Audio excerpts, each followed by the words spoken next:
মালদা যেন মাদক শিল্প। উত্তর পূর্ব ভারত থেকে আসছে কাঁচামাল। মাদক কারবারের রুটে কখনো কখনো ব্যবহার করা হচ্ছে আকাশপথ। গোটা রাজ্যের মধ্যে মালদা জেলা এখন মাদক তৈরি, বিশেষ করে হিরোইন বা ব্রাউন সুগার তৈরি এবং পাচারে 1 নম্বর।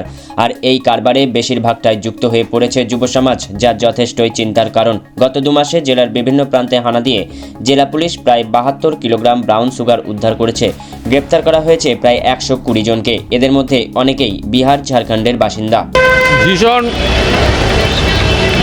এই প্রজন্মের মধ্যে ভবিষ্যৎটা খুব খারাপ হচ্ছে এই নেশার মাধ্যমে। কারণ এই নেশা যদি এক্ষুনি আটকানো না যায়, আমাদের পুলিশ প্রশাসন আর রাজনৈতিক যারা নেতা নেত্রীগণ আছেন তাদেরকেই চিন্তাভাবনা করতে হবে এইটা আটকানোর জন্য।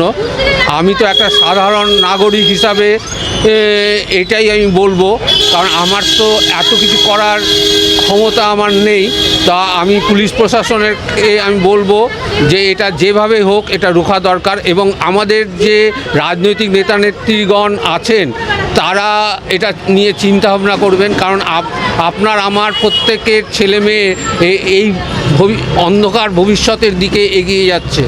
হ্যাঁ, দেখা দেখি সবাই নেশাগ্রস্ত হবে। আর যেভাবে বেকারত্ব বাড়ছে তাতে এই বেকারত্বের জ্বালায় যে অভিভাবকরাও যেমন চিন্তিত, তেমনি এই প্রজন্মের ছেলেমেয়েরাও খুব চিন্তিত।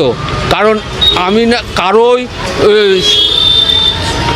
যেভাবে কর্মসংস্থান করার দরকার আমি কোনো রাজনৈতিক নেতাদেরকে দেখছি না, বা প্রশাসনিকভাবে কোনো পদক্ষেপ নিতে দেখছি না যে তাদের চাকরি বা অর্থ রোজগারের যে একটা এই অর্থকষ্টে ভুগতে এবং তাদের এই আগামী দিনে এদের ভবিষ্যৎ চিন্তা করতে করতে অনেকেই নেশাগ্রস্তের দিকে এগোচ্ছে। হ্যাঁ, হতাশা এটার মূল কারণ। হ্যাঁ, তার এইভাবে চলতে পারে না।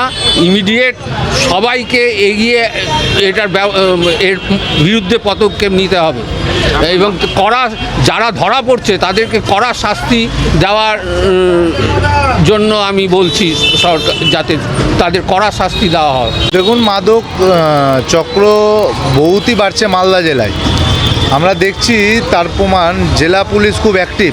আমাদের যে এসপি সাহেব আছেন তার নেতৃত্বে খুব সুন্দর কাজ করছে প্রশাসন, কিন্তু মাদক চক্রের যে আশঙ্কা বাড়ছে সেটা দেখুন।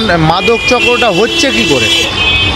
কারোর তো মদতে মাদক চক্রটা হচ্ছে, এবং এতে যুব সমাজ আজকে ধ্বংসের মুখে। বেশিরভাগ নাবালক 16-17 বছর বয়সের ছেলেরা আজকে নেশাতে আসক্ত।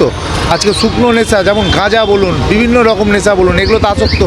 আজকে বাড়ির গার্জেনরা কি বলবো, ভয়ে ছেলেকে শাসন করার মতো জায়গাতে নেই বাড়ির গার্জেনরা। এই পরিস্থিতি আজকে মালদা জেলা জুড়ে হচ্ছে। বিভিন্ন জায়গায় নেশার হার বাড়ছে মানুষের মনে। যেটা এটা আছে, আমাদের জেলার পুলিশ কিন্তু খুব অ্যাক্টিভ আছে। আপনি দেখছেন আমার এসপি সাহেব স্কুলে স্কুলে যাচ্ছে অ্যাওয়ারনেস করার জন্য, অ্যান্ড ওরা খুবই সতর্ক আছে, খুবই অ্যাক্টিভ আছে। আশা করি এরকম জিনিসটা আমরা আটকাতে পারবো। অ্যান্ড আমাদের বাচ্চাদের সেফটির জন্য আমাদের ডিস্ট্রিক্ট চাইল্ড প্রোটেকশন অফিসারও আছে, আমাদের চাইল্ড ওয়েলফেয়ার কমিটিও আছে। যদি যেখানে আপনারা কিছু এরকম কেস পান আমাদেরকে জানাতে পারবেন, আমরা সঙ্গে সঙ্গে ব্যবস্থা নেব। দেখুন, এটা হচ্ছে আরেকটি ইন্ডিকেটর যেটা প্রমাণ করে যে বাংলায় কর্মসংস্থান নেই। যখনই কোনো রাজ্যে বা কোনো দেশে কর্মসংস্থান কমে যায় তখনই সেখানে অবৈধ প্রত্যেকের মানুষ তো না খেয়ে থাকতে পারবে না, তাকে তো রোজগারটা করতে হবে, সংসারটা তো চালাতে হবে, ছেলে মেয়ের মুখে ভাত তুলে দিতে হবে। তখন এই ধরনের অবৈধ পথ তারা নেয়, সেটাই নিচ্ছে।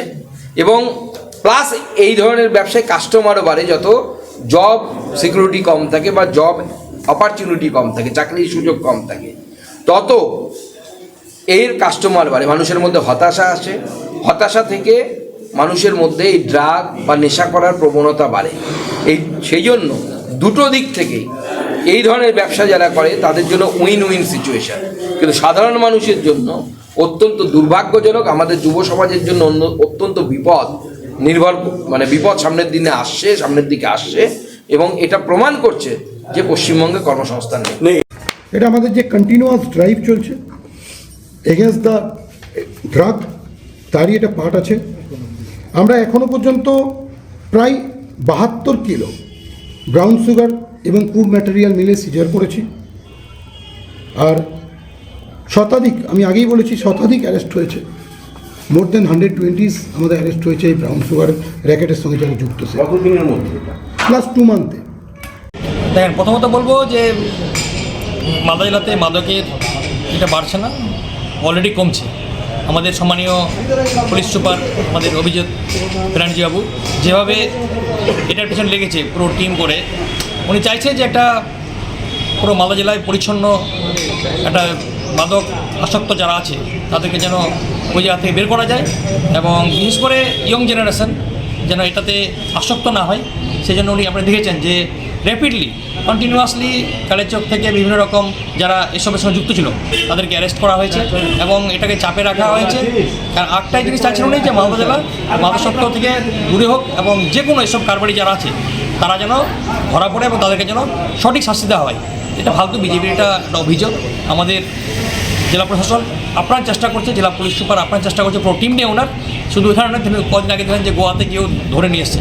তো এটা আমাদের সাকসেস আমাদের জেলা পুলিশের আধিকারিকদের, এবং আশা রাখবো যে এটা একটা ভালো কাজ, এবং আমরা চাইবো যে আমাদের নেক্সট জেনারেশন এবং যারা যুব সমাজ তারা ভালোভাবে থাকুক, তারা পড়াশোনার মাধ্যমে খেলাধুলার মাধ্যমে তারা যুক্ত থাকুক, এটা থেকে যেন বিরত থাকে।